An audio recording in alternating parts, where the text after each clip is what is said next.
The Kobe, today I was watching the Kobe Bryant thing. His lawyers, first of all, it's hot in here the past 2 weeks.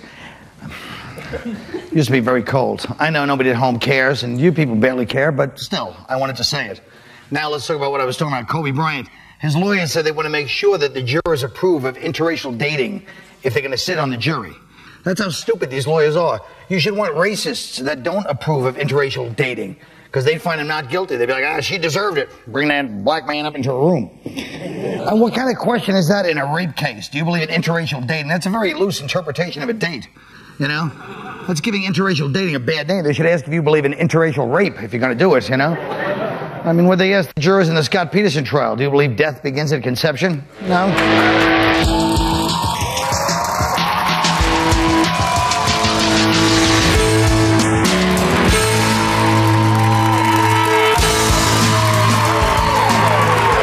I'm not talking. My monologue didn't go that well. I'm reading. Leave me alone. Iraq wants the U.S. to hand over Saddam Hussein on June 30th. We should hand him over. They also want permission to reinstate the death penalty, which was suspended by the U.S. military. Now, first of all, why would a military suspend a death penalty? This is terrible. This is the end of a society. Who ever heard of a military suspending a death penalty? I just realized that when I read that. It's not a government. It's people, the military. They're supposed to kill people. Why would they suspend a death penalty? But does anyone have anything to say other than to hand that son of a bitch over? This guy, you know, rapes, pillages, and murders. What's he supposed to get? Community service, you know? we can't turn him over because there's a chance of him getting away in Iraq. Somebody they should put him back in charge. He could at least run the place. We know that's the Michael Moore dream. Yeah. Right into a hole. Yeah. Well, you know, justice in Iraq is, do you want your head cut off or your balls cut off? That's it. And that's how it should be. Yeah, I guess so. And this country, too. I'm all for killing people. I say keep him here, put him in a naked puppy pile with Rumsfeld next to him just kind of going, yeah, like that. Just humiliate him like in the prison for a while. You know what? I got to save myself. Seriously. All right, here's what you should do. Make Abu Ghraib like an amusement park, all right? Oh, and he's the only guy in the place. He's got his own cell, and it's like an interactive game. He's like tied to a bunk bed, and people could come in and go, ah! You know, and they shock Saddam. So it's like an operation game then. Right. Then they could have a little cardboard cutout of Lindy England, you know, with the head missing. You could sort of stick your head there like, hey, you know what? That's not a bad idea. You know what else they could do is make him for like 8 to 10 hours a day listen to Air America radio, and then he'll blow his own brains out. Hey, listen. Yo, why you gotta be... hey, maybe like put him in some other country, let him run some other country that we want to invade, and then just keep moving him around and recapturing him all the time. That's a good. You know what I mean? And just do that. That's a good bad idea. You know what, though? Do you think it would be possible to get like a fair trial among Iraqis for him? Who cares? I mean, who cares? Well, I mean, give anybody a fair that's trial. The funny thing is that people in this country who are so like justice for all, you have to have a fair trial, and then they're like, kill the son of a bitch. You know, I'm not like that. I don't believe in justice for all in this country either. So put me in that category for. Hey, listen to this. Does anyone else care what I just noticed at the beginning? A military? Do you understand how we've cut the very balls off this country's sense of you? The fact that we have a military that suspends the death penalty is the most absurd thing I've ever heard in my life. Thank you. What's the point of a military that says, hey, no, we don't want to kill people? Well, don't call yourself a military. No, wouldn't that be nice, a military that didn't kill? They just like hug people to death and that's what it is.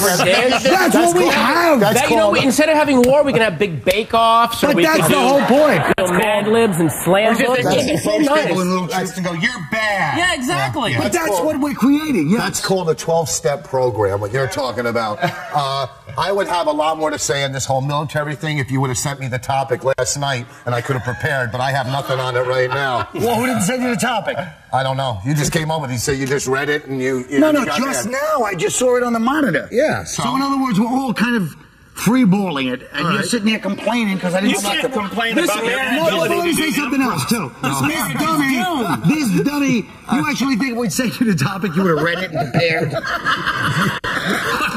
You were up late with some girl last night. No, I don't know. Not me. Oh, you're being faithful now? I'm very faithful. All right, fine. To who? Oh, wait, why would you care? It's not a he. All right. Since the war ended in I'm sorry, is he gay? Goodbye. Oh, come on. Don't be like that. Man. I know. Yeah, I don't have any. Oh, you're right. I didn't really commit to that. What about this one? Since the war ended in Iraq, Viagra sales have gone through the roof. You know. Here? No, in Iraq. Apparently, so the Quran says you don't need to, Viagra's okay because a man can't satisfy his wife, then she can divorce him. That's illegal in Islam. But what do you think about this Viagra thing? Well, there are some Iraqis, all right, these guys, some of them were, strapped to a bunk bed with a hood on with vicious dogs salivating at their balls. Right. Okay? Your problem? And no. What I'm saying is that, and they had hillbillies laughing at them and taking pictures. I mean, that happened to me once in college at a party, and I couldn't get it up for like 6 months. Well, you know what? I know what you're talking about, though, because, stress makes it hard to get aroused. I mean, when that... Furry. I would take a Viagra just to talk to him. You know what I'm saying? I recently actually tried the Viagra for the first time. You did? Yes, it would have been great if somebody had been there, but I had a really good time. But I have got to get the cat declawed. That's all I have to say about that. You don't like that kind of resistance, huh? I understand. Every country besides America can get those things over the counter. It's unbelievable. Exactly. In Brazil, I hear you can get them. Canada, I hear. You're not going to Brazil with them, are you? No, but you know what, dude? My doctor. It's always amazing to me, though. The world does not know what to do about education or the environment or global warming or any of that, but we know how to get your hard. We know how to do that. Well, It's like, but who's to blame for that? I get this. You act like it's not all of us. What's that? I get this. My doctor's like this 70-year-old little Jewish guy. And What? No. Yeah. So I get a physical, right? And this little old man goes, "Hey, you ever tried Viagra?" And so I'm like, you take it as an insult. It's like, "Hey, look, I don't need Viagra. I mean, I'm not having any trouble down there." And this little old guy goes, "It's not about need." I go, Oh, boy. It's a good time. sure, I don't need an ice cream cone. Exactly. Oh, God. What's the one that lasts for 36 hours? Cialis. Yeah, right, God. If you have a think. hard-on for 36 hours, you better have plans. We'll be right back.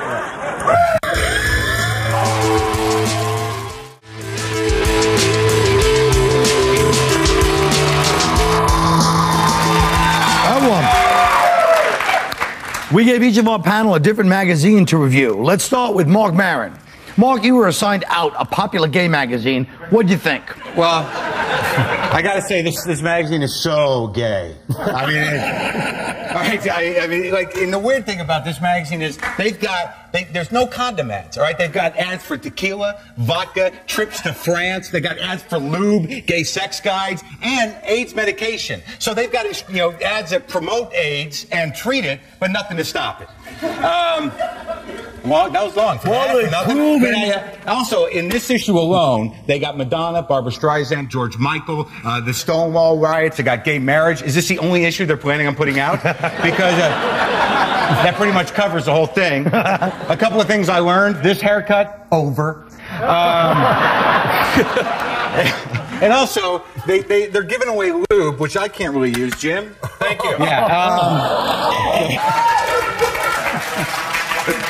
Except, look at how much lube this will last 5 minutes. Look at this.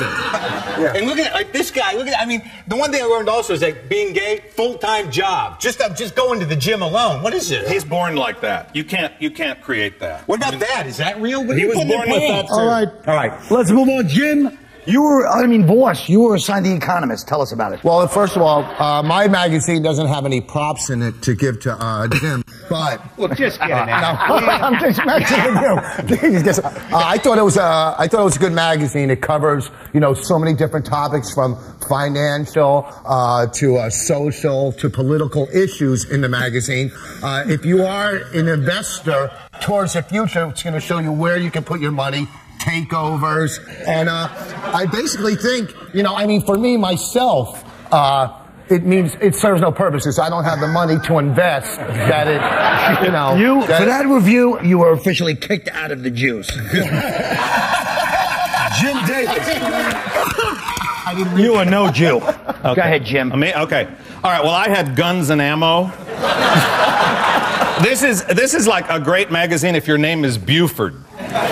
You know, everybody, and really, they show pictures of, it's really hunting. It's like sort of, it's a boring magazine. It's like reading paint dry. I mean, because every article is guns, guns, guns, guns, guns, that's it. And every guy in the magazine sort of looks like they just saw something on the front porch. They have this look on their face like, ee, you know.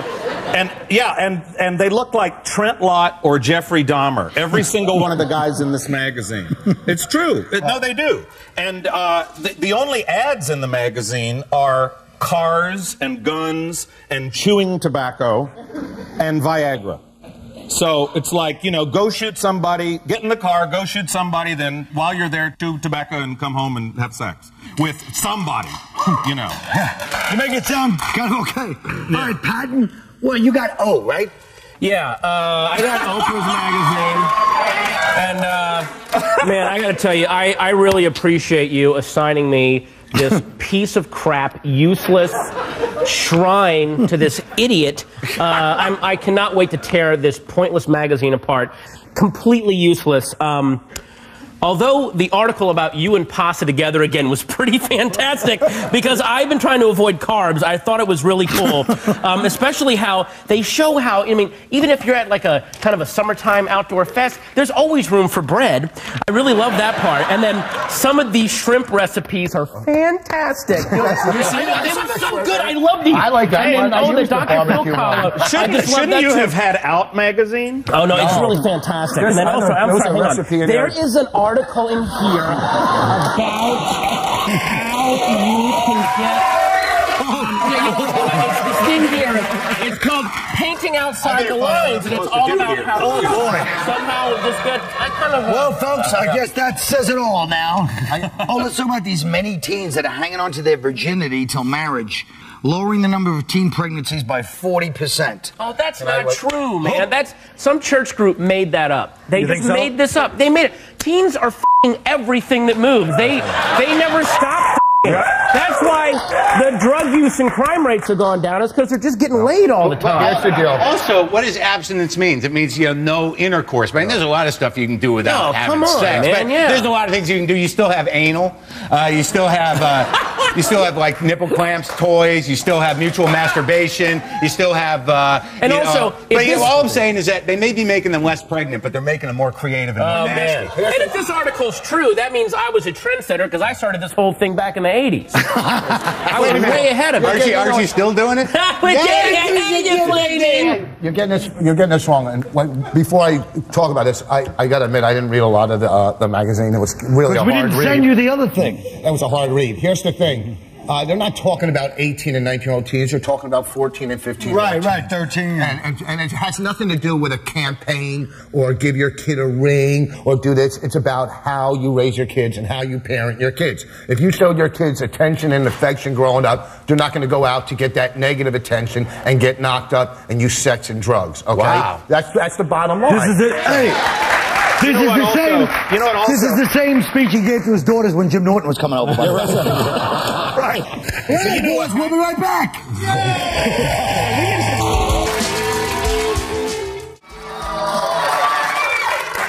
Oh, greetings. You know, before I became a comedian, I was a psychic, not a sidekick. But I was a sidekick, too, on MTV, but... Anyway, this smoke, I hope the smoke gets really out of control, and then I can be on bloopers and blunders like, ha, ha, ha, ha. And then the smoke kept going. Anyway, it is time to peer into the unknown. I've invited members of our audience to have their futures revealed. Come forward and have your future told by the fabulous Mr. Fabuloso. Ready, young man? How may the marvelous Mr. Fabuloso help you? If I break up with my girlfriend, what will become of me? Well, where do you come from, first of all, boy? Oklahoma. Ooh, all right. The Queen of Wands. And the Knight of Wands. See, both of these wands? Which you know what that represents. You don't have to be Sigmund Freud. All right.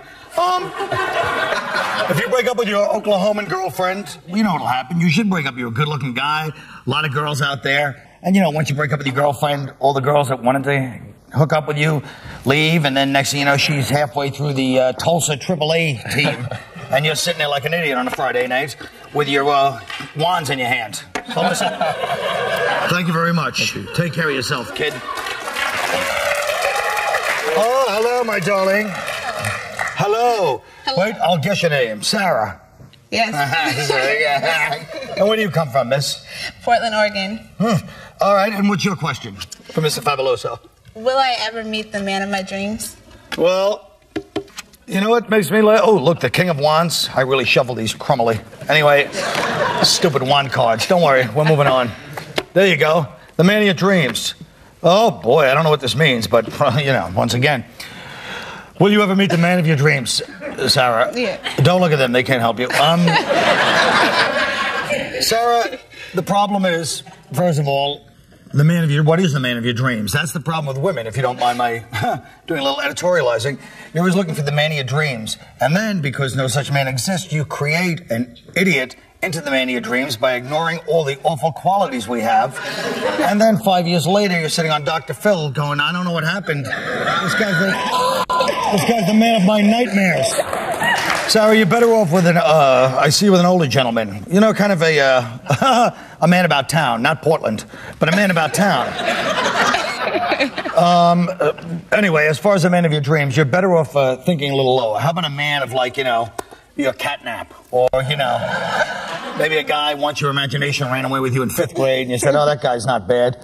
Look for a guy that's not horrific and you do a lot better. You're a beautiful woman, but let's face it, that doesn't matter. What's his face cheated on Halle Berry, Eric Benet. So anyone can be cheated on. This is what I'm trying to tell you. Right. Thank you, Sarah. Thank you. Bugs, that wasn't my fault. The cards stink. Hi, fella. How you doing? Good. I take it you're from Miami. Yes. Okay, you know something about cocaine, Tony? No, go ahead. What do you want to ask me? Will I ever become a millionaire? Will you ever become a millionaire? Well, you answer that for me. What's a kilo go for these days? I'm kidding. I'm joking. No, I saw it here in the card. That's all it was. You're here to watch my back, so watch my back. Do you know Scarface perfectly by heart like I do? No. Why not? You're from Miami. Are you Cubano? No. KSA, what are you? Italian. Italian? Will you ever become a millionaire? Well, you're an Italian living in Miami. You know, you saw Donnie Brasco. We all know what you're doing down there. Holy Jesus, there it goes. The Wheel of Fortune. Listen, you're Italian guys, so I'm going to give you a break. This is how you have to do it with the Italians when you predict. Don't tell nobody what we're going to talk about right now. You understand me? Nobody. Where are you from in Florida? Miami itself? Yeah. What part of Miami? I know Miami very well. What's that? North Miami. North Miami. So you're the only white guy in North Miami. Yeah. So you're like a hip-hop Italian kid in the middle of North Miami. Yeah. It's you and like 5,000 Haitians. Well, folks, you can't say I didn't try. It just didn't work out. Thank you, Josh. That's it. We'll be back from the unknown.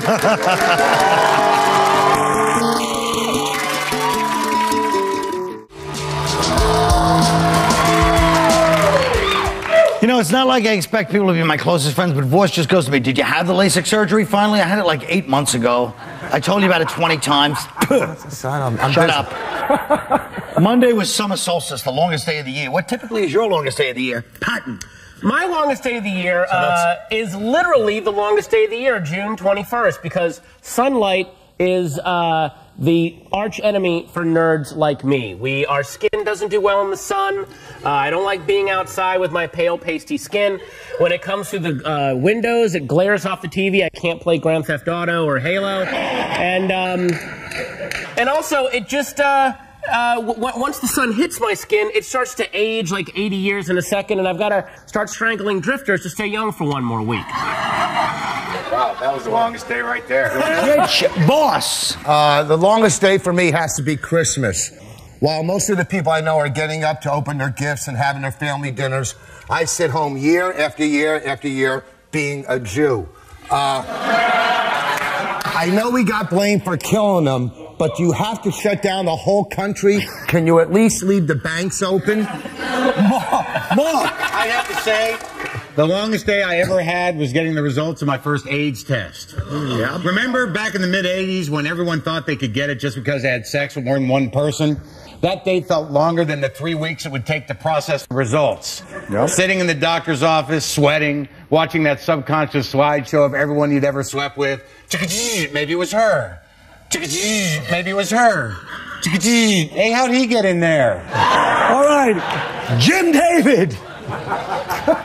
The longest day of my year is waiting for Marc Maron's test results. What the?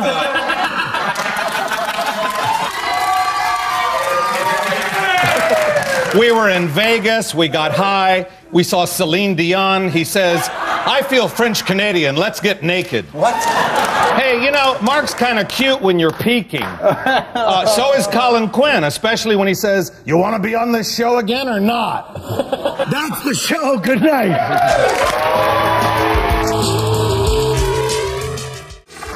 Couple quick ones. Okay. Questions. You think it was fair to give The Economist to Rich Voss to be reviewed? No, I don't think it was fair, but, you know, that's part of the fun, is being unfair, I guess. Do you think he actually read it? He said he didn't read it. Oh, yeah.